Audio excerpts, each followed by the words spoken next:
અત્યારે 3 કવિઓએ કાવ્ય રચનાઓ વાંચી. એમાં 2/3 લોકોએ ગઝલ વાંચી અને 1/3 ગદ્ય કાવ્ય વાંચ્યું. મને નરસિંહ જો અત્યારે જન્મ્યા હોત, એટલે 5, 10, 15 વર્ષ પહેલાં, તો એમણે ગઝલો જ ફટકારી હોત. એમને ગદ્ય કાવ્યો જીક્યા હોત. આવા શબ્દો એટલા માટે વાપરું છું કે ગઝલ કોઈ નકામું સ્વરૂપ નથી, ગદ્ય કાવ્ય એ પણ કોઈ નકામું સ્વરૂપ નથી, પણ એ લુભામણું સ્વરૂપ છે. તમે એને ફોર્મની રીતે, એક આકારની રીતે સિદ્ધ કરી શકો માપથી.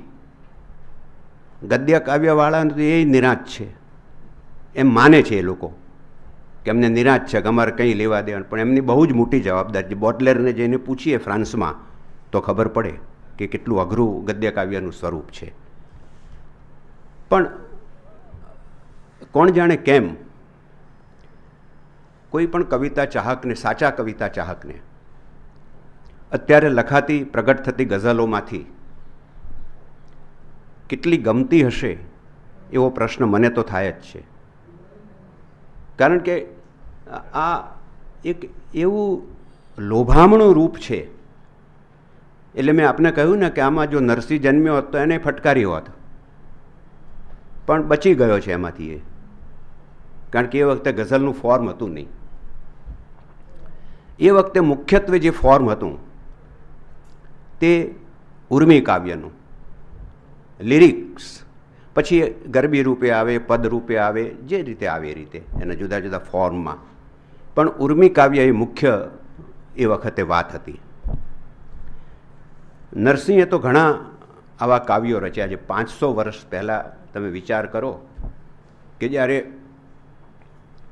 ગુજરાતી ભાષાના સંરક્ષણના અભિયાનની આપણે વાતો કરતા હોઈએ, સંસ્થાઓ સ્થાપતા હોઈએ, સરઘસો કાઢતા હોઈએ, ત્યારે વગર સંસ્થાએ, વગર સરઘસે, કશું જ કર્યા વગર એણે ગુજરાતી ભાષાને કેટલી ટોચ ઉપર મૂકી આપી છે એ પણ નરસિંહના કવનનો ગુજરાતી સાહિત્યને મોટો ઉપકાર છે. ભાષાને કેવી રીતે, એને કઈ છટાથી, અલબત્ત આ બધું વાંચતા એમ લાગે કે આ બધું નરસિંહે લખ્યું હશે. બધી ઘણી વિદ્વાનોએ ઘણી બધી ચર્ચાઓ કરી છે કે આમાં, કારણ કે બધું નરસિંહના જમાનામાં કે લેખન હતું તો લૈયાઓ લખે, આ તો મોઢે જ ગાતા હોય બધા, એટલે લૈયાઓએ પાઠ ફેરો કર્યા હોય, પાઠાંતરો કર્યા હોય, જુદી રીતે લખ્યું હોય કંઈક, એટલે નરસિંહનું ક્યારેક એક પદ 2 રીતે પણ જોવા મળે, કેટલાક શબ્દ ફેરો અંદર થઈ ગયા હોય. આમાં સાચો શબ્દ નરસિંહનો કયો એ બહુ મુશ્કેલ હોય છે.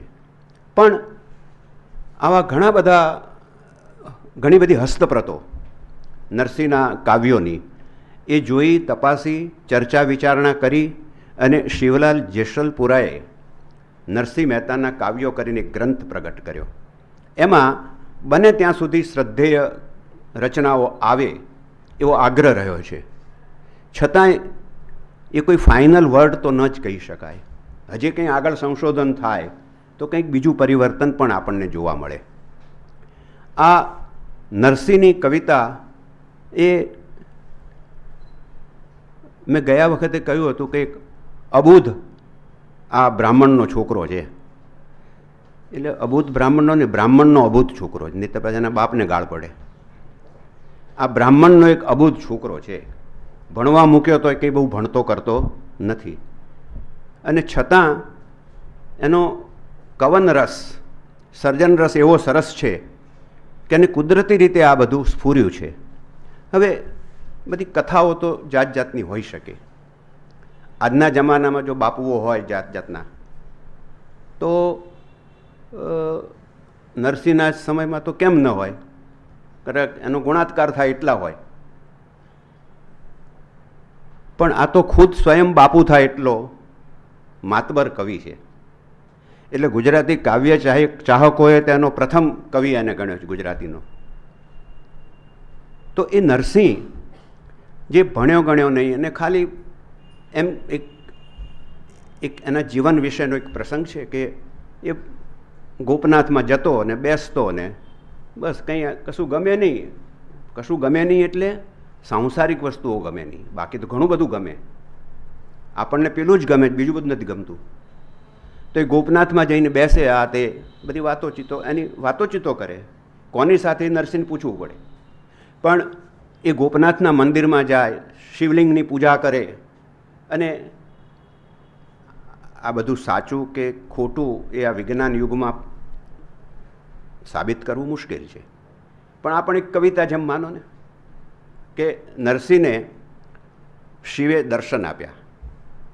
એટલો બધો ભક્તિભાવપૂર્વક શિવલિંગની પૂજા કરે કે શિવ પ્રસન્ન થયા. જલ્દી પ્રસન્ન ન થાય શિવને, એમ કહે છે. એ આશુતોષ નથી, એ આશુરોષ છે. તરત આમ પેલું કરી નાખે. પ્રસન્ન થયા અને એને કહ્યું કે માગ માગ, તું માગે તે આપું. આ એ જમાનાની વાતો જ બધી.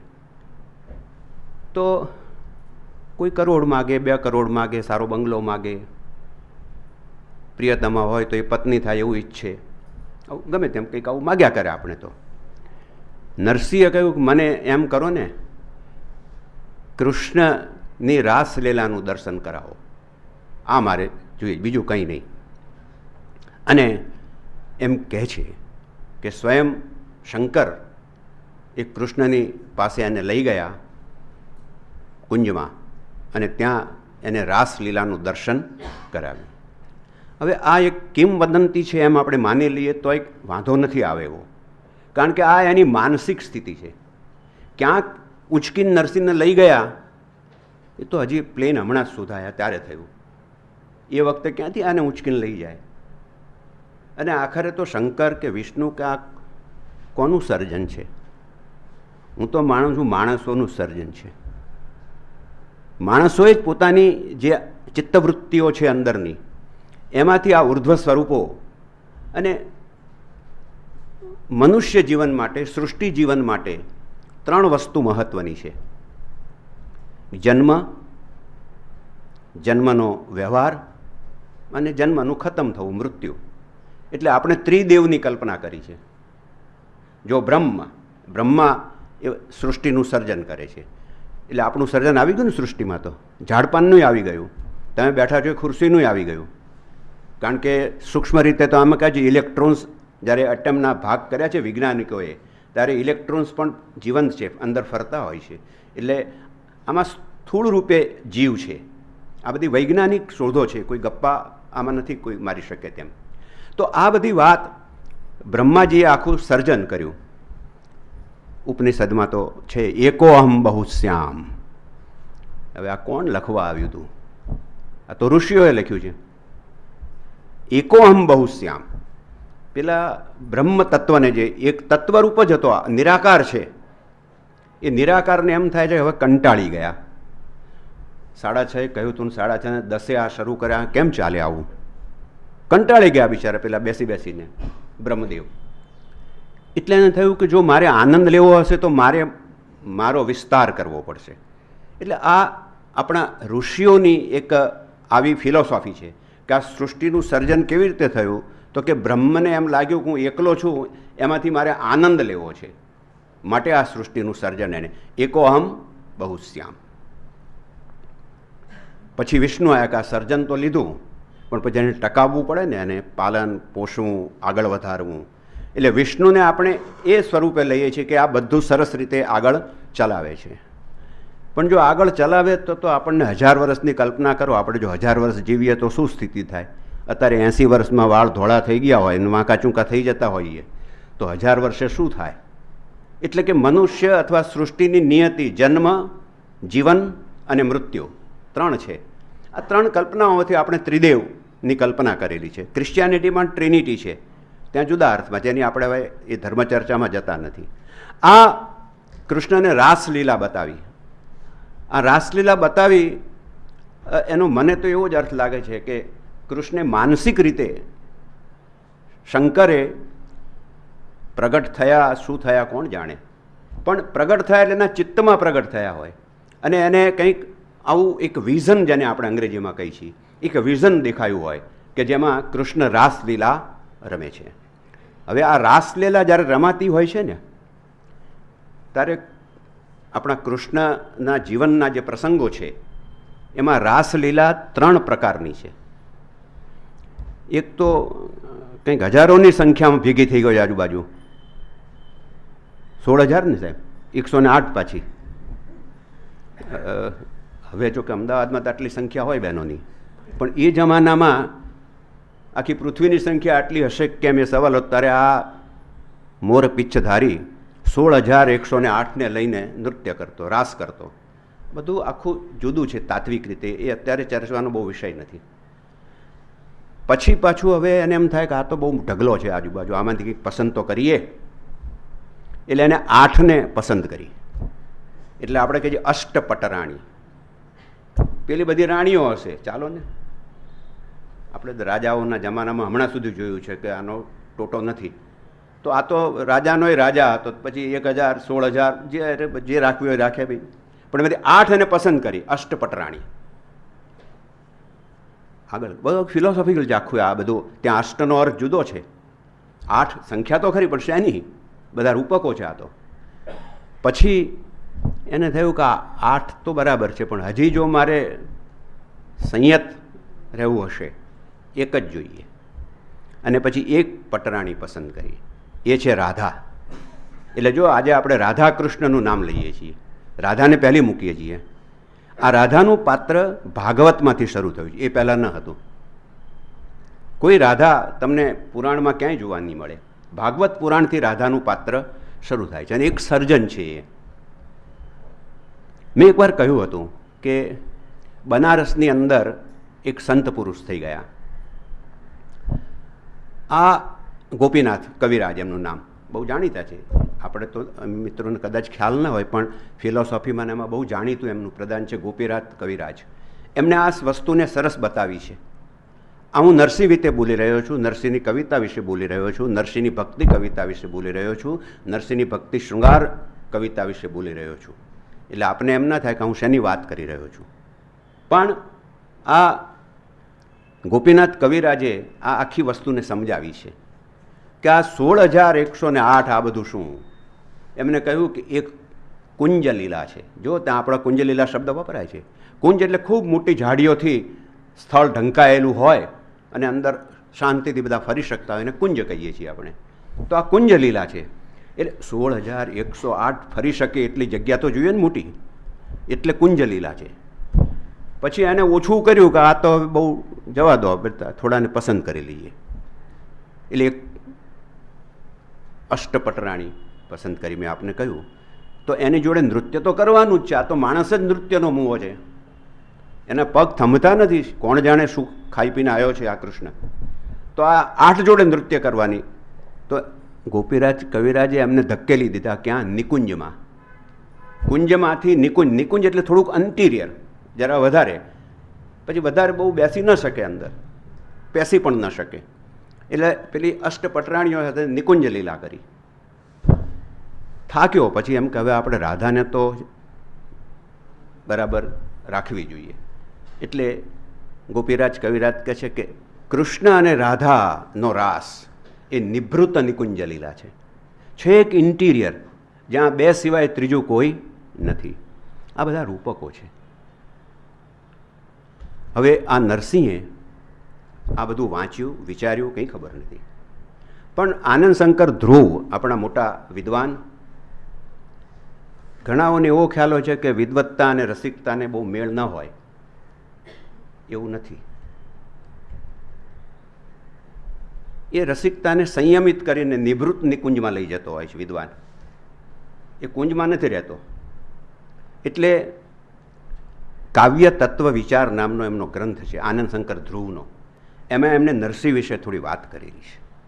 અને એમને કહ્યું કે આ નરસિંહે જે શૃંગારના પદો, શૃંગારની કવિતા જે રચી છે, એ આમ ક્યારેક તો ઉઘાડો શૃંગાર લાગે છે. પણ એ બધું વાંચતા એમ લાગે છે કે આને કામશાસ્ત્રનો બરાબર અભ્યાસ કર્યો હોવો જોઈએ. જો આનંદ શંકર જેવો માણસ, એને તો અભ્યાસ કર્યો તો જ કહી શકે ને. પાઘડી બાગડી પહેરે, આમ તિલક તાણે ને આપણને લાગે કે આ કામશાસ્ત્ર એ વાંચી આવ્યો હોવો જોઈએ આનંદ શંકર, તો જ આ કહી શકે. એટલે કે આની જે વાત કરી છે નરસિંહે, એમ કે વાત બરાબર કરી છે. પણ એને કામશાસ્ત્રનો અભ્યાસ ચોક્કસ હોવો જોઈએ. કેમ આવું શા ઉપરથી કહી શકાય? તો કે એમાં જે એને ચાતુર્યો લખી છે, ભક્તિના પદો લખ્યા છે, શૃંગારના પદો લખ્યા છે, એમાં જે સ્ત્રી પુરુષની ચેષ્ટાઓ બતાવી છે, એ ચેષ્ટાઓ એ સ્થૂળ કામશાસ્ત્રની ચેષ્ટાઓ છે. આપણે જોઈશું હમણાં. કોઈ કામશાસ્ત્ર એ કોઈ આમ ધૂતકારનો વિષય નથી. નરસિંહને એ જ કહેવું છે, પ્રેમ રસ પાને તું મોરના પિચ્છધર, તત્વનું ટૂંપણું તુચ્છ લાગે. શંકરાચાર્ય આવી ગયા આપણે ત્યાં. એમની પહેલાં બુદ્ધ આવ્યા. બુદ્ધે એમની ફિલસૂફી જે રીતે એમને સૂઝી એ જગતમાં ફેલાવી હતી, ભારતમાં પણ ફેલાવી. બહુ અંધકાર યુગ હતો. એમાં બુદ્ધે, એનું નામ જ બુદ્ધ છે, પ્રબુદ્ધ છે, એને પોતાને જે દર્શન થયું છે એ પ્રગટ કરવું છે. પણ એ દર્શન મૂર્તિ પૂજાથી વિરુદ્ધ છે. બુદ્ધનું દર્શન જે મૂર્તિ પૂજાથી વિરુદ્ધ છે, એ બુદ્ધની અનેક પ્રતિમાઓ આપણે બનાવી છે. માણસ જાત જબરી છે, ભક્તો જબરા હોય છે. બુદ્ધ મૂર્તિ પૂજાનો વિરોધ કરે છે, એની જ મૂર્તિઓ જ મોટી મોટી. ચીનમાં જાઓ, જાપાનમાં જાઓ, આ તો ફરી બુદ્ધ જાગે તો મુશ્કેલી કરે. પણ આ બુદ્ધે જે ફિલસૂફી અહીં તે વખતે કહેવા માંડી એને બહુ મોટી અસર કરી લોકોમાં. કારણ કે બધું નવું બૌદ્ધિક ને વ્યવસ્થિત વાત હતી, થોડીક વૈજ્ઞાનિક પણ હતી બુદ્ધની વાત. એટલે જે શંકરાચાર્ય ભક્તિ યુગમાં હતા એમને એમ લાગ્યું કે આને જો વધારે ચાન્સ મળશે તો આપણું બધું મઠો બઠો ધોવાઈ જશે.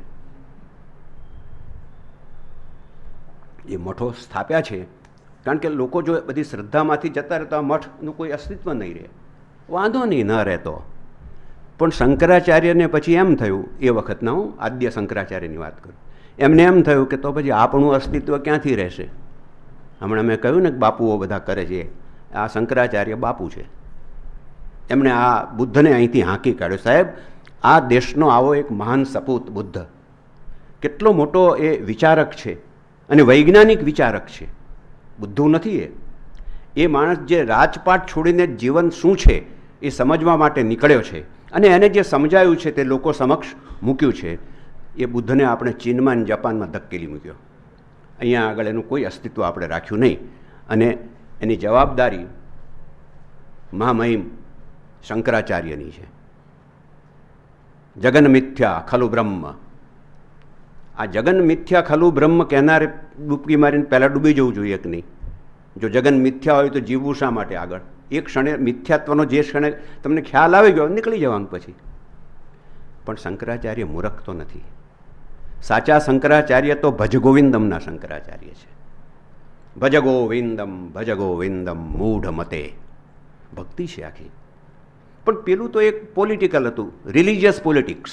જાત જાતના પોલિટિક્સ હોય છે ને, લિટરરી પોલિટિક્સ. અમારા સાહિત્યમાં અશોકભાઈ હોય છે કેમ પોલિટિક્સ. હા, તો આવું પોલિટિક્સ ધર્મમાં પણ હોય છે. એટલે પોલિટિક્સ શબ્દ બદનામ થઈ ગયો છે. આમ તો રાજ રમત જાણવી એ તો બહુ સારી વાત કહેવાય, પણ આમાં રાજ રમત નથી, પણ એકબીજાના ખેંચાણો છે બધા. અને એટલા માટે પોલિટિક્સ શબ્દ એટલો બધો અત્યારે ખરાબ થઈ ગયો છે. કંઈ પણ કોઈ ખરાબ પોલિટિક્સ રમે છે. ગમે ત્યાં હોય તો કે આ વાઇસ ચાન્સલરને કાઢી મૂકો, ફેલાણા વાઇસ ચાન્સેલરને મૂકો. આ બધા ચાદી ઘટનાઓ તમને યાદ આવે એટલા માટે હું તો કહું છું. તો આ બધું જે થાય છે એ પેલા નરસિંહને થયું મનમાં, ચિત્તમાં એને રાસલીલા જોઈ અને પછી એને તારણ કાઢ્યું કે આનું તારણ શું છે. તો એને એનું પદ બનાવ્યું સરસ. પ્રેમ રસ પાને તું મોરના પિચ્છધર, તત્વનું ટૂંપણું તુચ્છ લાગે. તત્વજ્ઞાન, આ ખલું બ્રહ્મ જે હોય તે, હવે ખલું કે જે કંઈ હોય તે, મને તો પ્રેમ રસ પાને તું મોરના પિચ્છધર. આ તો શંકરનો ભક્ત હતો, પણ જો એને કૃષ્ણ ભક્તિ અને જે લીલા જોઈ છે ત્યારથી સમજી ગયો છે કે આ કૃષ્ણ તો અખંડ બ્રહ્મચારી છે, આ બધા ખોટા પાછળ પડ્યા છે નહીં. એટલે એને પ્રેમની વાત કરી, શુદ્ધ પ્રેમની વાત. પ્રેમ રસ પાને તું મોરના પિચ્છધર, તત્વનું ટૂંપણું તુચ્છ લાગે. આવી વાત કરનારો જે માણસ એ શૃંગારની કવિતા જો ન લખે, કારણ કે શૃંગાર, શૃંગ એટલે શિખર, આપણા 9 રસ છે, ભરત આદિએ ગણાવેલા જીવનમાં 9 રસ છે, એમાં શૃંગાર ઉત્તમ છે. શૃંગ, બધા રસના શૃંગ ઉપર બેઠેલો છે, શૃંગાર છે.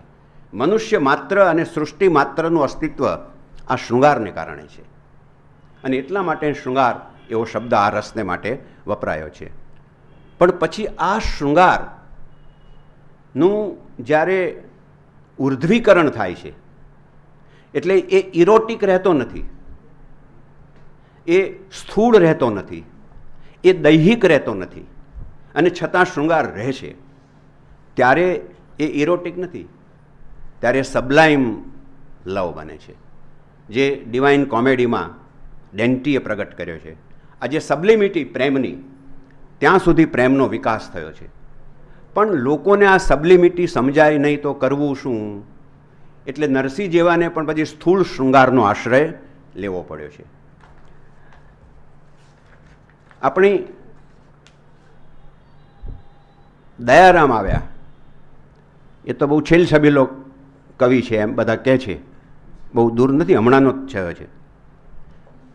એના પદો વાંચો, એની ગરબીઓ વાંચો. એને અટલ ભક્ત છે, પણ એને નરસિંહની જેમ શૃંગારને વધુ બહેલાવ્યો છે. અને એટલે એણે જે આ ભક્તિ જેને કહીએ છીએ આપણે, એ 9 પ્રકારની ભક્તિ, જેમ 9 પ્રકારના રસ છે એમ 8 પ્રકારની ભક્તિ આપણે ત્યાં ગણાવાય છે.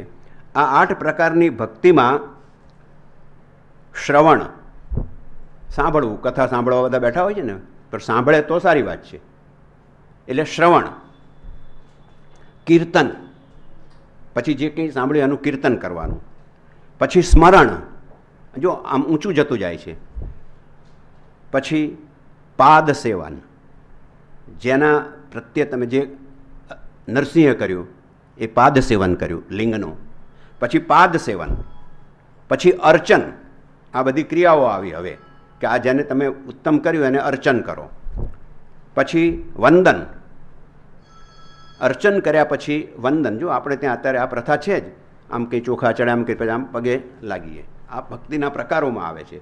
પછી વંદન, પછી વંદન કર્યા પછી તમારે ચંદન તો ચોપડ્યું હોય, ત્યારે આ 9 પ્રકારોમાં દયારામે એક પ્રકાર ઉમેર્યો, અને એ જે પ્રકાર ઉમેર્યો એને એનું નામ આપ્યું પોતે પ્રેમ લક્ષણા ભક્તિ.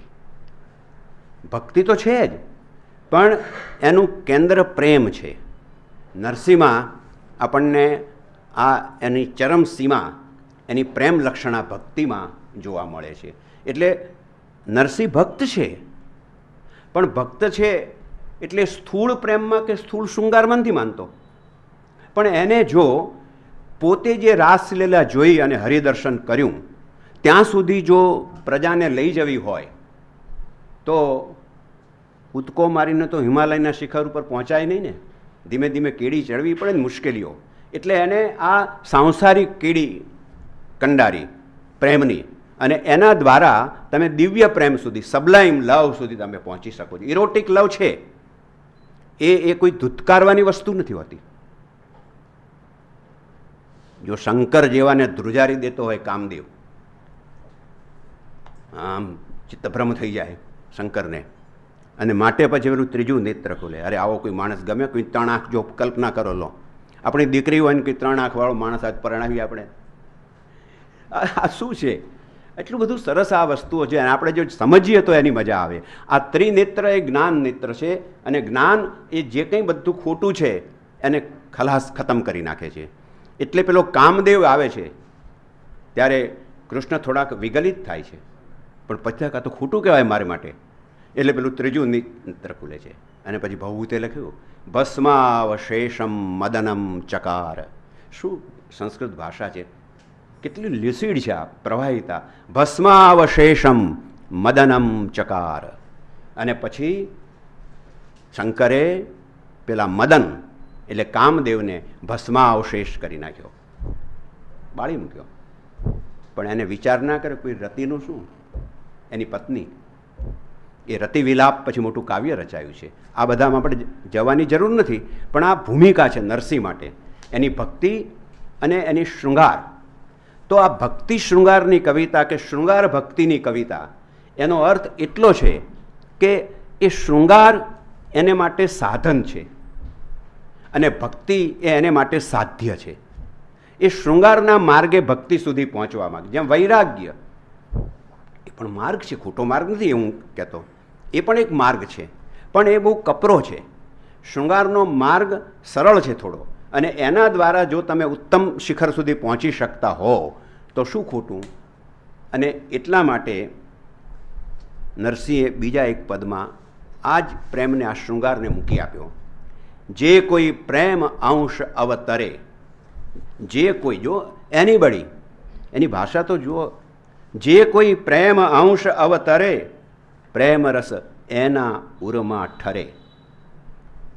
અવતરે અને ઠરે, આ પ્રાસાનું પ્રાસ તો મેળવે છે, આ જબરો કવિ છે, પણ એ અર્થની ચમત્કૃતિ સાથે મેળવે છે.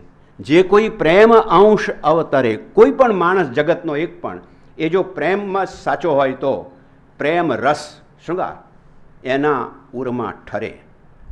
ઉરમાં ઠરે, એના દેહમાં ઠરવાની વાત નથી. એટલે દેહથી માંડી અને ઉર સુધી, આત્મા સુધી લઈ જાય છે એ. એટલે એની ભક્તિ છે, ભક્તિ જ એનું સાધ્ય છે, અને શૃંગાર એ એને માટે સાધન છે. અને એટલા માટે એને શૃંગારને સાધનરૂપ બનાવ્યું છે કે પોતાના લોકોને, એ વખતે તો 500 વર્ષ પહેલાં ક્યાં નિશાળો હતી, ક્યાં ભણવા જાય. ખરેખર તો એ વખતે ગુજરાતી ભાષા અભિયાન શરૂ કરવું જોઈતું હતું, પણ હવે નરસિંહને સૂઝ્યું નહીં બિચારાને આ, એટલે એ શું કરે, એને હું કવિતા લખું છું, એનાથી ભાષા અભિયાન ચાલ્યા કરશે આપણું. કે અરે ભાઈ, જગતમાં કોઈ ભાષા મરણ પામતી નથી. શું મને તેમ લાગે છે ગુજરાતી વધારે સારી રીતે, આપણા છોકરાઓ કે અંગ્રેજી મીડિયમ ભણે એટલે ગુજરાતી નષ્ટ થઈ ગયું એમ માનવાનું, ચાલ્યા કરે. સામળસાનો વિવાહ થાય દીકરાનો, દીકરીનું મામેરું થાય, આ તો કલબલિયા વગાડવામાં પડ્યો છે. આ તો બધી વાતો સમજવા જેવી છે. એટલે એને આ સંસાર, એટલે બધા કલબલિયા વગાડવા તો આ માણેકબેન શું કામ હેરાન કર્યા, એવું નથી. એ સંસાર બરાબર સમજે છે, પણ એને પરમ ઉપર શ્રદ્ધા છે. કોઈ એમ માનો છો કોઈ શેઠિયો આવીને એને હુંડી આપી ગયો હશે, મારી હુંડી સ્વીકારો મહારાજ રે શામળા ગીરધારી, આમ ગાતા ગાતા રતનપુરમાં ન કરીએ, કોઈ કે ખિસ્સામાં છે કંઈ તો સ્વીકારીએ, લાવો કયો હુંડો સ્વીકાર તમારો. અને આ સૌ જાણતા હતા કે આ તો મુફલીસ છે ગામમાં, એનું ઘરે નથી, આને કોણ હુંડી આપે ને કોણ પૈસા આપે, ને છતાં કોઈક શેઠ નીકળી ગયો.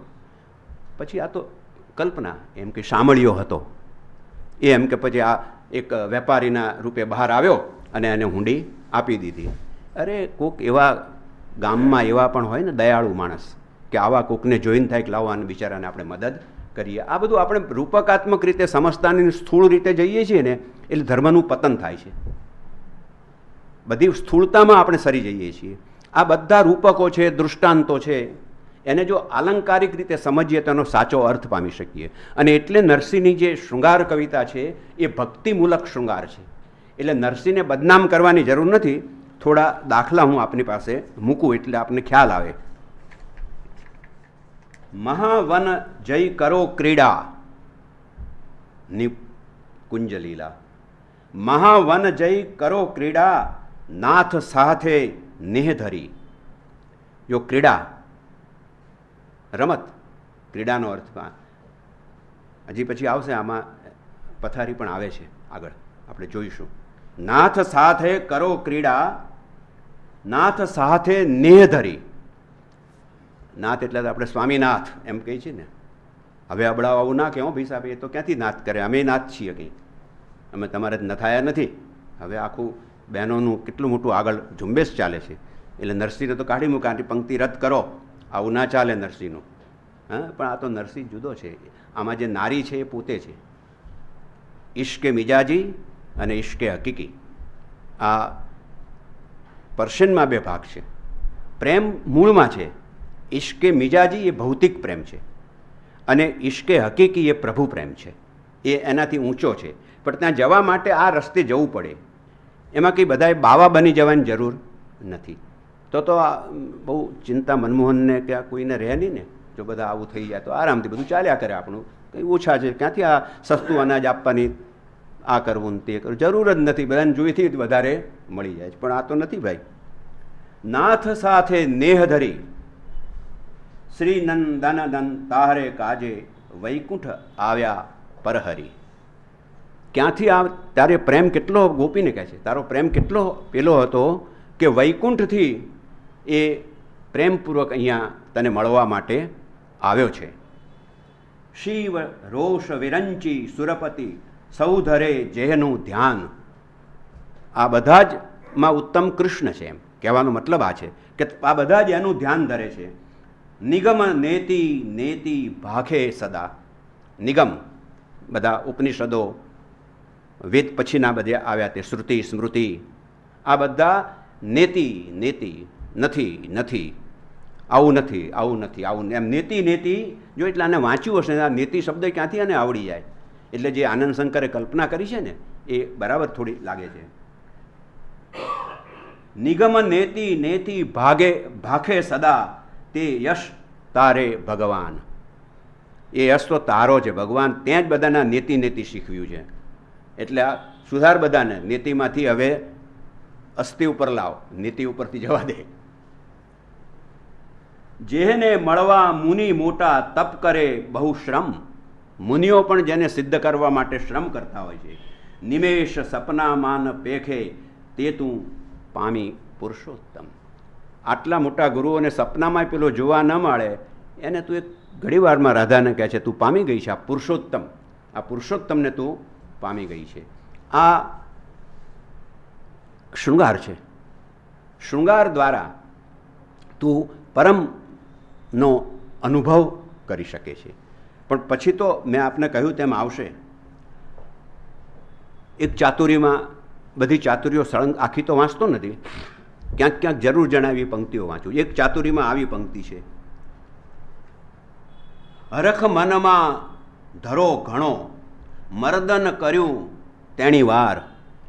હરખ મનમાં ઘણો બધો, પતિ પત્ની છે, પ્રેમી પ્રેમિકા, જે તમારે ગણવું હોય ગણો. એમાં આ તો બધા આપણા શબ્દો છે. એમને હરખ થયો છે એકબીજા પ્રત્યે. તે શું કર્યું? મર્દન કર્યું તેણી વાર. એકબીજાને ચૂંટલા ખણતા હોય, આમ કરતા હોય, તેમ કરતા હોય. કેટલી જો સ્થૂળ બધી આપણી લૌકિક વાતો. એને મર્દન કર્યું તેણી વાર. ચુવા ચંદન અગર કેસર સુગંધનો નહીં પાર. આ બધું આપણે એને ધરી દીધું એની ક્રીડા રૂપે. પણ પછી આગળ જતાં કહે છે હંસ ગામિની ગજગતિ કટી કેસરીનો લંક. સ્ત્રીનું વર્ણન કરે છે. હંસ ગામિની, ચાલ હંસના જેવી. ગજગતિ, હાથી જેમ ડોલતો કેટલો પ્રલંબ ને પ્રગલ્ભ લાગે. ગજગતિ કટી કેસરીનો લંક. અને એની કમર છે એ સિંહના જેવી. સિંહ કેટલો છાતી આમ પહોળો હોય છે, કમર પાતળી હોય છે. આ સૌંદર્યનું ચિહ્ન છે. એટલે બધા હમણાં તો છાપામાં પછી એટલે જ આવે છે ને, વજન ઉતારવાની કેટલી બધી જાહેરાતો આવે છે. એટલે એટલા માટે આવતું જ વાંચી ગયા હોય, નરસિંહ વાંચ્યો હોવો જોઈએ એમને.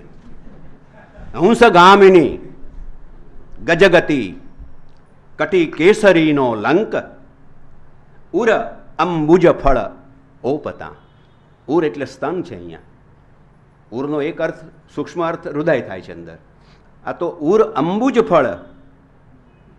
કેટલી આ તો ઉપમા જે આપે સાહેબ, આમ ચાક્ષુષ બધું થાય. ઉર અંબુજ ફળ ઓપતા મુખ જાણે કે મયંક. ચંદ્ર જેવું મોં છે, એના સ્તન આવા સુંદર છે, વર્ણન કરે છે. જો એટલે નરસિંહને એવો કોઈ બાધ નથી કે આવું ન બોલાય, કે આવું ન કરાય. પણ એની પાછળની એની વાત તદ્દન જુદી છે, એ આપણે સમજવું પડે. એક ચાતુરીમાં થોડી પંક્તિઓ જોઈએ. પાસે રહીને પેખ્યો અનુભવ્યો રસ જેહ. પાસે રહીને પેખ્યો, દૂરથી નહીં, નૈકટ્ય થયું છે. પાસે રહીને પેખ્યો અનુભવ્યો રસ જેહ. જેવી લીલા નયણે દીઠી મેં મુખે ગાઈ તે. નરસિંહ તમે એને 35 માર્કથી ઓછા આપી દો તો મુશ્કેલી થઈ જાય ને. એટલે કહે છે ભાઈ આ મેં પ્રશ્નપત્રના જવાબો લખ્યા છે, ખોટા નથી લખ્યા. આ મેં જે કંઈ જોયું છે ને એ મેં મારી ભાષામાં મૂક્યું છે. એટલે સ્વાનુભવ છે. હવે આ સ્વાનુભવ એટલે સ્થૂળ તો હોય જ ને, કારણ કે છોકરી હતી ને છોકરો હતો, સ્થૂળ તો કામ વૃત્તિ હતી જ એની, એમાં એ વગર તો શક્ય પણ નથી. પણ એ જે સૂક્ષ્મ સ્તરે પહોંચે છે ત્યારે એ સ્થૂળ પ્રેમ પ્રભુ પ્રેમમાં પરિણમે છે. એટલે એ આત્માથી પરમાત્મા સુધીની એની ગતિ હોય છે. જે ડેન્ટીએ લઈ ગયો હતો બિયાટ્રીસને, એની પ્રેયસી હતી બિયાટ્રીસ. કેવી પ્રેયસી? કોઈ પોળમાં રહેતા હોય બે જણા અને કુકરી રમતા હોય, એવા નાના છોકરા હતા બે, 8-10 વર્ષના 8-10 વર્ષના. આ ડેન્ટી 9-10 વર્ષનું, પેલી બિયાટ્રીસ થોડીક મોટી હતી હો મારી. પણ આ બધા રમતા હોય, એમાં એને બિયાટ્રીસ ગમી ગઈ. એટલે કંઈ લગ્ન થોડા થાય, બધાને ગમી તો ઘણું જાય, પણ કંઈ લગ્ન બગ્ન ન થયા. અને બિયાટ્રીસના બાપે ક્યાંક બીજે પરણાવી પણ દીધી. અને એના બાપને તો ચિંતા હોય. ડેન્ટી એના મનમાં બિયાટ્રીસ છે ને એ પેલી ગઈ એ બિયાટ્રીસ નથી, જે જોઈ હતી એ બિયાટ્રીસ છે. એટલે એ તો ગઈ, આમ સ્થૂળ રીતે એના જીવનમાંથી ચાલી ગઈ. પણ પછી બિયાટ્રીસ જ્યારે છેલ્લું 3 ખંડમાં છે, છેલ્લો ખંડ આવે છે ઇન્ફર્નો, પછી હેલ, એ હેલ છે, અને પછી આ હેવન છે, એનો સ્વર્ગ પ્રતિની એની ગતિ છે. ત્યાં સુધી એ બિયાટ્રીસના માર્ગદર્શન નીચે ચાલે છે. હવે બિયાટ્રીસ તો છે જ નહીં, ચિત્તમાં છે એના, અને એ એમ કહે છે એ પ્રમાણે આગળ આગળ આગળ ડેન્ટી વધતો જાય છે. અને પછી જ્યારે એને એકરૂપ થવાનું છે, છેલ્લા દ્વારે ખુલી જાય છે, ત્યારે યુધિષ્ઠિરે તો કહ્યું હતું કે હું શ્વાનને નહીં મૂકું. પેલાએ કહ્યું શ્વાનને લાવવાનો નહીં અંદર, તો કે ના, તો હું પાછો જઉં, શ્વાન તો મારી સાથે રહેશે. ડેન્ટી બહુ ડાયો છે, અને બિયાટ્રીસને મૂકી દીધી ત્યાં. અને પછી એ પ્રકાશ છેલ્લો જે છે, છેલ્લે આ વર્ણન આવે છે, કશું જ નથી, લાઇટ, એકલો પ્રકાશ છે, અને પ્રકાશમાં પોતે ભળી જાય છે. માણસ અંધારથી પ્રકાશથી અંધાર અને અંધારથી પ્રકાશ, એ જે યાત્રા છે આત્માની, એ વાત નરસિંહે એને ક્યાં ડેન્ટી વાંચ્યો હતો. પણ જે અનુભવો હોય છે ઉત્તમ પુરુષોના, ઉત્તમ આત્માઓના, તે એક સરખા હોય છે. પછી ભાષાના પ્રભેદે એ જુદી જુદી રીતે વ્યક્ત થતા હોય, પણ વાત એકની એક હોય છે. પાસે રહીને પેખ્યો અનુભવ્યો રસ જેહ, જેની લીલા નયણે દીઠી, કૃષ્ણની રાધાની એ નયણે દીઠી, મેં મુખે ગાઈ તે, એ હું ગાઉં છું. આ મારું નથી, એમ ના માનતા કે મેં આવું બધું કર્યું છે. આ તો હું જોઈને આવ્યો છું, એ તમારી પાસે વર્ણન કરું છું. દીવી મારે કર દીધી, પોતાના જીવનની વાત કરે છે. રાસલીલા જોવા ગયો ને જ્યારે, આખી જો વાત તમે જાણતા હો તો જોવી કેવી રીતે? તો કે દીવી મારે કર દીધી, શંભુએ એના હાથમાં દીવી આપી છે.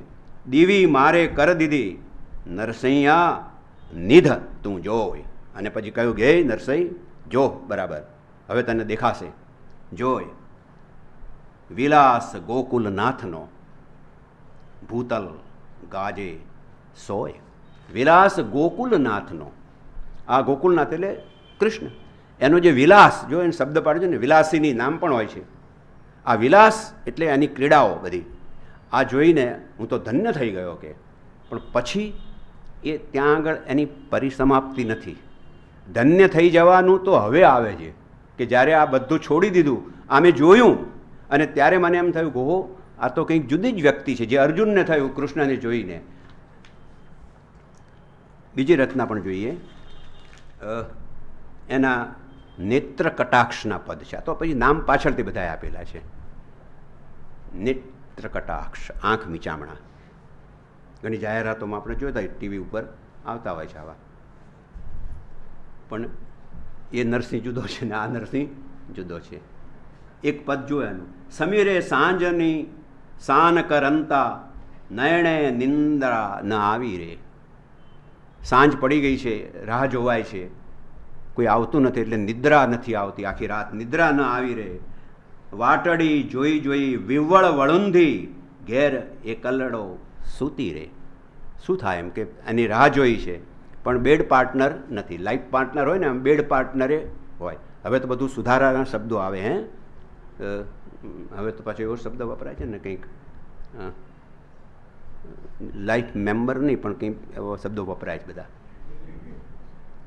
વાટડી જોઈ જોઈ વિરહ વળુંધી, ઘેર એકલડી સૂતી રે, સહી સમાણી પૂછવા લાગી. સહી સમાણી સખીઓ એને પૂછે છે, પેલી જે એકલી જાગે છે એને પૂછે છે. શું પૂછવા લાગી? કહો ઉત્તર દીજે રે. સખીઓ તો મને પૂછે છે કેમ બેન ઊંઘ નથી આવતી, કામ્પોઝ લઈ લે, ઊંઘી જશે અડધો કલાકમાં. પણ હવે કરવું શું? કેમ નથી આવતી ઊંઘ? તો આ કહે છે મારે કયો ઉત્તર આપવો, મારે એમને એમ કહેવું કે આવું છે, આવું તો કહેવાય નહીં. જો મર્યાદા જે છે સરસ રીતે એને બધું મૂક્યું છે. કેવું ઉત્તર દીજે રે, વીણા અપરાધે પરહરિયા, તે દોષ કરમને દીજે રે. વીણ અપરાધે, આ કૃષ્ણે આ ગોપીની ઉક્તિ છે, મને અપરાધ વગર છોડી મૂકી છે, ડાઇવોર્સ આપી દીધા. લો હવે આ તો સરળ થઈ ગયું બધું. તો હવે એને શું કરવાનું કે તો એ દોષ કર્મને દીજે રે. મારે એને દોષ આપવાની કંઈ જરૂર નથી, મારા ભાગ્યમાં આવું હશે માટે મારે આ. એટલે જે વિરહની વેદના છે ને એને બહુ જ આપણી લૌકિક ભાષામાં એને મૂકી આપી છે. વાલોજી મારું કહ્યું ન માને, મદન પેરે પેરે પીડે રે. વાલોજી મારું કહ્યું ન માને. આ વાલોજી એટલે અહીં તો સ્થૂળ વાત છે એટલે પતિ, પણ પણે તો કૃષ્ણ છે ભક્તિમાં. તો વાલોજી મારું કહ્યું ન માને, હું એને કહું છું ભાઈ હવે, પણ તો માનતો જ નથી. મારું કહ્યું ન માને, મદન પેરે પેરે પીડે રે. પેરે પેરે એટલે ઉપરા ઉપરી વારંવાર આ મદન કામ, જે શરીરમાં મારો કામ વ્યાપ્યો છે, કામેષણા છે, એને આ તૃપ્ત કરતો નથી આ માણસ. કોણ? કૃષ્ણ. ત્યાં એટલે જો શૃંગારના પદ છે. નરસિંહ આચા સ્વામી વીણ, પછી નરસિંહ આ બધું પ્રગટ કરીને છેલ્લે મૂક્યું. નરસિંહ આચા સ્વામી વીણ, નરસિંહના સ્વામી વગર બાયરે દેહનું દુઃખ નવ હીંડે રે. નરસૈયાના સ્વામી એટલે કૃષ્ણ જો મળે તો જ આ દેહની વેદના વાસના બધામાંથી મુક્તિ થાય. એટલે જો શૃંગારનો એને પરિભાષા લૌકિક વાપરી છે, પણ એમાં જે મિલન છે એ આત્માનું પરમાત્મા સાથેનું છે. એમાં જે પ્રેમ છે એ ઇટર્નલ છે, સબલાઇમ છે, એ ઇરોટિક નથી, એ ફિઝિકલ લવ નથી. ફિઝિકલ લવની ભાષા વાપરી છે એણે, પણ એ ફિઝિકલ લવની ભાષાની પાછળ જે છે તે સ્પિરિચ્યુઅલ લવ છે. એ વાત એણે આપણી પાસે મૂકવી છે. હવે જો હવે આ 500 વર્ષ પહેલાં થતું હશે. એક પદ છે, આંખલડીમાં મારો કહાનજી. જો સ્થૂળ વાત જ આવી ને આપણી, એકબીજાને આંખો મિચકારતા હોય કે હમણાં આપણે અહીંથી ઉઠીને પછી આમ જવાનું છે, તમે જરા રાહ જોજો. આમ આંખલડી મારો કાનજી, મારા ગળે આમ દેખી રે. આમ રસ્તામાં જતા હોઈએ એટલે આમ આંખો મિચકારવાની. શું સમજો તમારા મનમાં? આમ તરત એટલે કેટલી આમ ભાષા એને જે વાપરી છે. સાસુ આગળ જૂઠડું બોલે, વેરણ નણદી અદેખી રે. આ જો તમે મને જોઈ જશો ને ક્યાંક ક્યાં રેસ્ટોરન્ટમાં ગયા ઢોસો ખાવા, તો આ સાસુને કહી દેશે પછી આપણું થશે શું? મદનજી વિચાર કરો જરા તમારું. એકલડો આવે એકાંતે. જો ભાષા શૃંગારની છે બિલકુલ. એકલડો આવે એકાંતે, રંગભર સાયડું લેશું રે. રંગભર પ્રેમથી, સાયડું એટલે બાથમાં લેવું. રંગભર સાયડું લેશું રે. તમે આવો એકલા, આપણે ભેટી પડીશું એક બેને કે બધાની વચમાં આવું નહીં થાય ભાઈ, તમે એકલા આવો. જો કેટલો ઉઘાડો શૃંગાર જે કહે છે ને એ આમાં છે. બિલકુલ લૌકિક પરિભાષામાં આ વાત એને મૂકી છે. એકલડો આવે એકાંતે, રંગભર સાયડું લેશું રે, અધર અમૃત રસપાન કરીશું. શું મોટો આવે આ કિસ જેવા એક શબ્દ માટે એને અધર રસ અમૃત પાન કરીશું. શૃંગાર છે ને બિલકુલ ચોખ્ખો. અધર રસ અમૃત પાન કરીશું, ગમતી ગોઠડી કરશું રે. પછી બધી બીજી બધી વાતો આખા દિવસમાં તમે થાકી ગયા અને અમે થાકી, પછી છોડો વાત બધી. ગમતી ગોઠડી કરશું રે. ગોષ્ઠી છે, જો ગોષ્ઠીમાંથી ગોઠડી થયું છે. આમ રહસ્યમય વાત, છાની વાતો આપણે હવે તો એકલા છીએ ને, આપણે કરીશું હો છાની છાની વાતો. ગમતી ગોઠડી કરશું રે, મળવા કારણ થઈ અતિ ઘેલી. આ તો અત્યાર સુધી તો કલ્પના હતી કે આવું થાય તો આ મનમાં એના વિચારો આવે છે બધા. જો આ રતિના વિચારો છે એમાંથી એને થયું કે મળવા કારણ થઈ રે ઘેલી, ન જાણું શું કીધું રે. નરસિંહભા છૂટી પડે છે, ભાઈ મને ખબર નથી પછી એને શું કીધું. આવું આવું મેં તો જોયું. ન જાણું શું કીધું રે, નરસિંહ યાચો સ્વામી ભલે મળ્યો, મન હરીને લીધું રે. એ તો એની સમાપન કર્યું છે એણે. અમે ન જવાય, તમારે જવું જ જાઓ, અમે ક્યાં જવાના ભાઈ, અમે તો જઈ શકવાના નથી. ચરણ કમળ ચિત્ત બાંધ્યું રે. તમે જશો એમ માનો છો? અરે તમારા ચરણ કમળમાં અમારું ચિત્ત ચોંટેલું, જ્યાં જશો ત્યાં જોડે ને જોડે અમે હોઈશું. એનું શું? ચરણ કમળ ચિત્ત બાંધ્યું રે. કેવી કલ્પના કરી છે. અને જુઓ આ કલ્પના છે. ચિત્તને ક્યાં બાંધો, જે આપણે બાંધી નથી શકતા ક્યાંય, છતાંય ચરણ કમળ ચિત્ત બાંધ્યું રે. પગમાં હું આળોટી છું તારા, તારા માથે ચડ નથી ગઈ. બહુ સરસ આખી વાત છે. પગ ચરણ કમળ ચિત્ત બાંધ્યું રે, હૃદયા ભીતર વેધીલા, કામ બાણ ઉર વાગ્યું રે. હૃદયા અંદર વેધીલા, આ કામ બાણ એવું વાગ્યું છે, રામબાણ વાગ્યા હોય તે જાણે, એમ કામબાણ વાગ્યા હોય તે જાણે. એટલે તમે અમારું હૃદય વીંધી નાખ્યું છે આ કામનાથી. હવે તમે ક્યાં જાઓ છો આમ છોડીને અમને? એટલે જો એક વિરહના રૂપમાં એને બે પાત્રોને છૂટા પડતા, એટલે કે ભક્ત અને ભગવાન, આમ આપણી બહુ ધાર્મિક ભાષામાં વાત કરીએ તો એમને છૂટા પડતા કેટલી વેદના થતી હોય છે, એ વાત એમણે અહીંયા આગળ નરસિંહે આપણી પાસે મૂકેલી છે. પેલામાં પુરુષની ઉક્તિ હતી, ગોપીને કૃષ્ણ કહે છે એ રીતે. આમાં હવે સ્ત્રીની ઉક્તિ છે. આલિંગન લ્યો નાથ ગાઢું, તમે મને બરાબર કસકસાવીને ભેટી પડો. આલિંગન લો નાથ ગાઢું, જેમ મારા રુદિયામાં થાય રે ટાઢું. જો તમે મને ભેટશો તો જરા હૃદયને શાંતિ મળશે. થાય રે ટાઢું, આલિંગન લ્યો તો કોમળ અંગ આપું. આલિંગન લ્યો, આ સરસ છે, ભેટી શકશો, કોમળ અંગ આપું. સંગમ આવો તો વાલા સ્થિર કરી થાપું. સંગમ આવો એટલે સાથે આવો, એ અર્થમાં છે. સંગમ એટલે બેનું જોડાવું. સંગમ આવો તો, આ તો નરસિંહની ભાષા છે એ વખતની. તમે જો સાથે આવશો તો સ્થિર કરી થાપું. સ્થિર એટલે સ્થિર, તમને મારા જીવનમાં કાયમ માટે હું સ્થાપીશ જો જોડે આવવા માગતા હો તો. જે સુખ સ્વર્ગે વૈકુંઠ નહીં રે, જે સુખ સ્વર્ગે વૈકુંઠ નહીં રે, વ્રજ વાલું રે વૈકુંઠ નહીં આવું. જો કેટલી ભાષા, મીરાએ પણ આ અનુભવ થયો છે. મીરાબાઈ ભક્ત હતા, કવયત્રી હતા, પણ સ્ત્રી હતા ને, એટલે એને કંઈ ફ્રસ્ટ્રેશન નહીં થયું જીવનમાં. આપણે બધાને ભક્ત હતા એટલે જાણે કંઈ દેહની કંઈ પડી જ નથી એમ.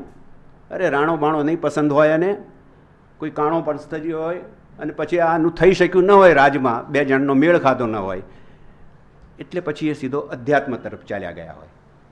એ બહુ સારો મલમપટ્ટો છે. જો એને પણ શૃંગારની ભાષા મીરાએ પણ સરસ વાપરી છે. અને ઓમકારનાથે જે ભજન ગાયું છે એ જ કેટલું સરસ. ઘૂંઘટ કે પટ ખોલ રે તુકો પિયા મિલેંગે. એક સ્ત્રી જ્યારે પતિને મળવા જતી હોય તો કીધું શું મળવા જાય? ઘૂંઘટ કે પટ ખોલ રે તુકો પિયા મિલેંગે.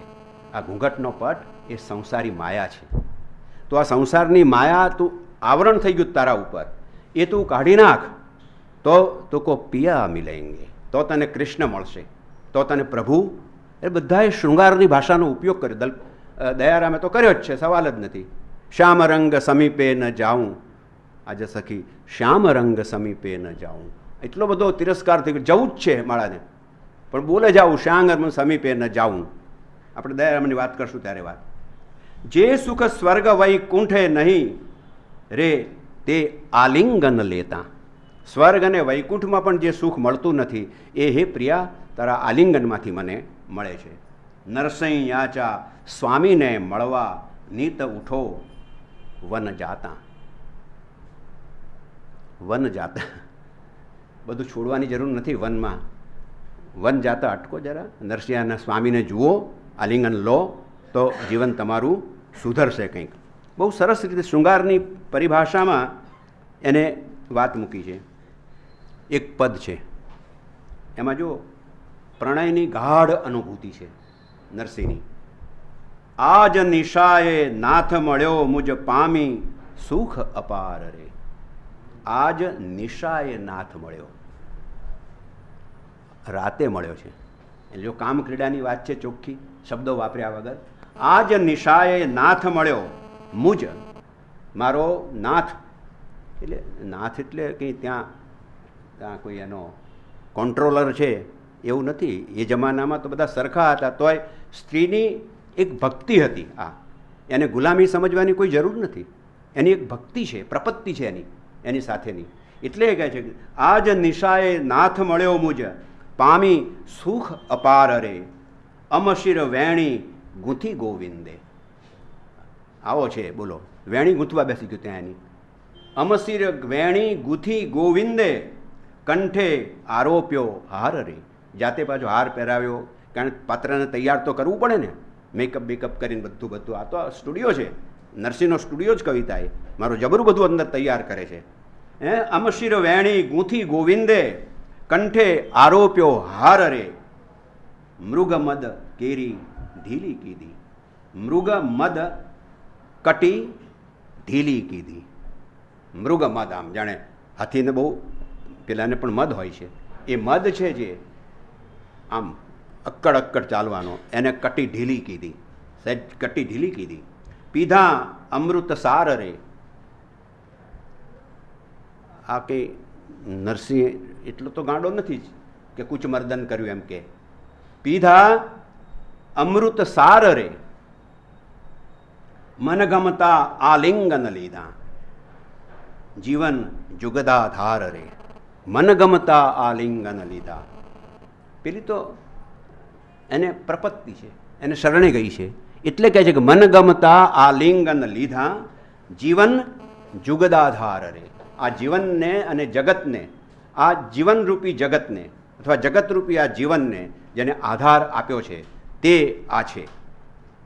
આપણે ઉલ્લાસે અનંતે અમશું સોયા સકળ શણગાર રે. તમારી સાથે છું એટલા બધા શણગાર વધારે દીપી ઉઠ્યા છે. વિનય વિવેક અનેક ચાતુરી કીધા પ્રાણાધાર રે. તે બહુ મને પટાવવાનો પ્રયત્ન કર્યો છે. જો શૃંગાર એ એની ભક્તિ માટે છે.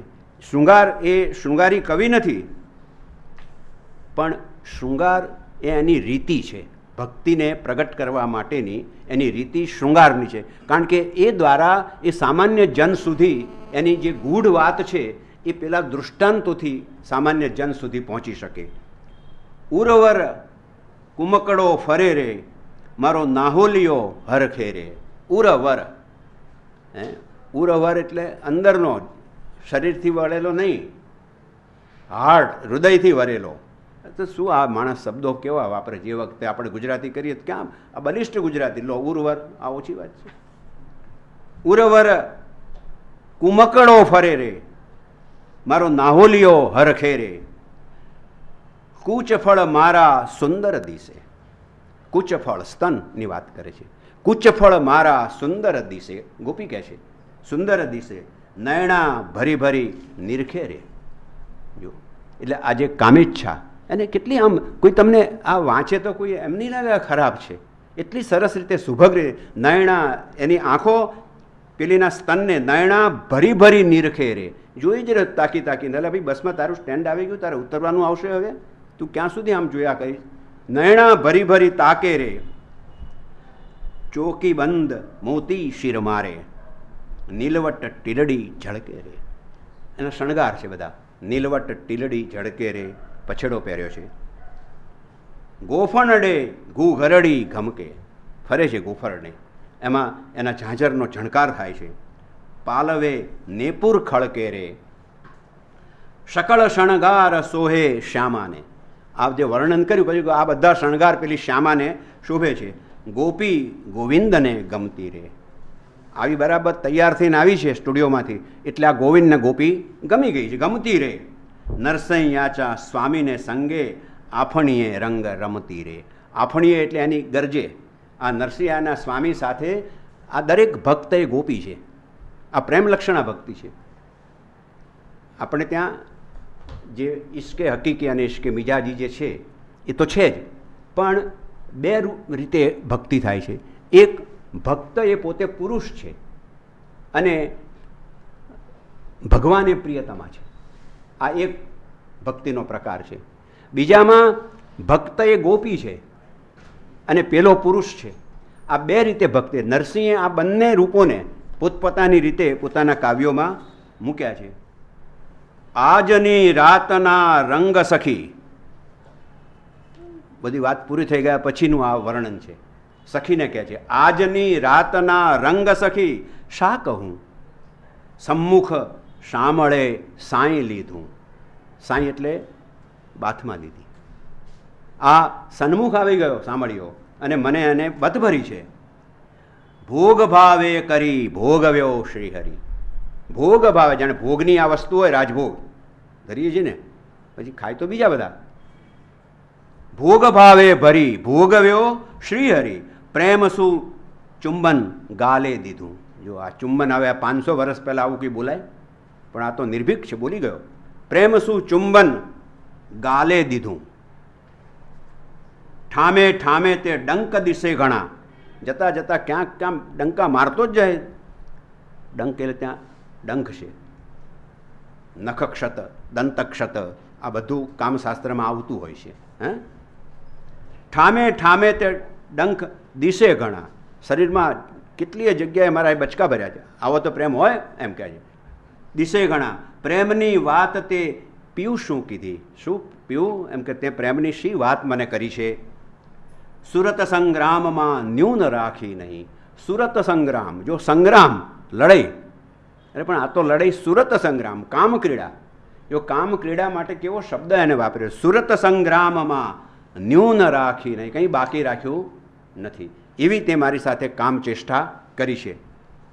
કરગ્રાહી કૃષ્ણજીએ ઉર લીધી. અને પછી આ ગોપીને થયું કે આ તો બિલકુલ આપણને વશ થઈ ગયેલી છે. આ જાણ્યા પછી તે ઉર લીધી, પછી તે મને કૃષ્ણજીએ ઉર લીધી. પછી હવે એની મૂળ વાત પર આવી ગયો કે આ ભક્ત છે અને કૃષ્ણ એને ભેટે છે. પીન પયોધર મર્દિયા માવજી. પીન પયોધર, પયોધર એટલે સ્તન, પીન એટલે કડ. એમ બેચાર છોકરા થઈ ગયા હોય પછી નહીં એમ કહેવાનો મતલબ બાપુ જાણે છે. આ નરસિંહ કામશાસ્ત્ર આનંદ શંકર કહ્યું ને કે આને પૂરેપૂરું વાંચ્યું હોવું જોઈએ. એટલે કે પીન પયોધર મર્દિયા માવજી. માવજી ભગવાનનું નામ છે. કંચુકી બંધ તે ગયા તૂટી. અને પ્રેમનો આનંદ એટલો બધો છે કે મારી કંચુકીના બંધ, એ વખતે આવા બટન નહોતા. હજી પણ તમે રબારી ભાઈઓ બહેનોમાં જોશો બાંધેલા હોય છે, એ બધા તૂટી ગયા. એટલા બધી તમે જોરથી બાદ ભીડ કે આવું કરાય ભાઈ, આખા મારા કંચુકી બંધ ત્યાં તો તોડી નખાવે, ઘરે કેવી રીતે જવું મારે. આ બહુ સરસ વાત છે એની. ગયા ત્રુટી નરસિંહ આચો સ્વામી રંગે રમ્યો ઘણું. નરસિંહનો સ્વામી એની ભક્તની સાથે આવી અને કામ ક્રીડા કરી. જન્મ જન્મની બીક છૂટી. પછી આવો જો રસિયો મળી જાય તો પછી જન્મ જન્મની બીક આપણી ટળી જતી હોય છે. ઘણા બધા આવા પદો એના છે, પણ એનો મૂળ સાર એ કોઈ એ સંભોગ શૃંગાર હોય કે વિપ્રલંબ શૃંગાર હોય. આ બંને શૃંગારની રચનાઓ એને કહી છે. વિયોગ પણ કર્યો છે, મિલનની પણ વાત કરી છે, પણ બધામાં જે વાત કરી છે એ આત્મા અને પરમાત્માની વાત કરી છે. પેલી તો એને પોતાની એક ટેકનિક છે, આપણે જેને શું ટેકનિક કહીએ છીએ. એટલે ટેકનિકમાં લોકોનું વધારે ધ્યાન જતું હોય છે, પણ પછી એ શેને માટે ટેકનિક છે એ સમજતા નથી. એટલે નરસિંહને મને ખબર નથી, પણ 500 વર્ષ પહેલાં સમાજે ટીકા પણ કરી હોય એની કે આ તો વાળો ગાંડો કવિ, નાગો કવિ છે, એમ આવું આવું લખે છે. પણ પછી થોડા ડાયા માણસો હોય ને સમાજમાં, એમને બધું સંગ્રહી રાખ્યું છે, એટલે બધું ઉતારી નાખ્યું છે એમની પોથીઓમાં, અને ત્યાંથી આજ આપણા સુધી અહીંયા પહોંચ્યું છે. આપ સૌને જો આમાં કંઈ આનંદ પડ્યો હશે તો નરસિંહ રાજી થશે. Thank you very much.